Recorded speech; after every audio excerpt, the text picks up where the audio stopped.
Ukraynanın suverenliyi təsdiqlənəcək, Rusiya, Ukrayna və Avropa arasında qarşılıqlı hücum etməməklə bağlı müqavilə bağlanacaq, son 30 ilin bütün qeyri-müəyyənlikləri həll olunmuş hesab ediləcək.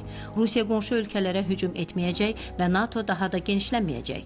Qlobal təhlükəsizliyi təmin etmək, əməkdaşlıq və gələcək iqtisadi inkişaf üçün imkanları artırmaq məqsədi ilə bütün təhlükəsizlik məsələləri həll etmək və gərginliyin azaldılmasına şərait yaratmaq üçün ABŞ-nin vasitəçiliyi ilə Rusiya ilə NATO arasında dialoq aparılacaq. Ukrayna etibarlı təhlükəsizlik zəmanətləri alacaq.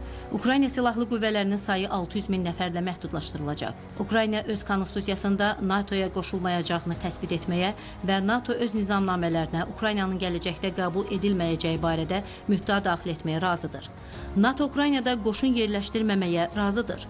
Avropa qırıcı təyyarələri Polşada yerləşdiriləcək. Krım, Luqansk və Donetsk faktiki olaraq Rusiya ərazisi kimi tanınacaq. Xerson və Zaporojye təmas xətti boyunca dondurulacaq ki, bu da təmas xətti boyunca de facto tanınma deməkdir. Rusiya 5 bölgə xaricində nəzarət etdiyi digər razılaşdırılmış ərazilərdən imtina edəcək.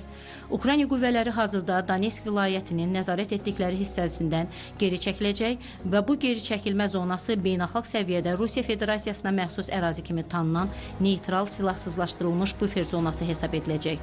Rusiya qüvvələri bu silahsızlaşdırılmış zonaya daxil olmayacaq.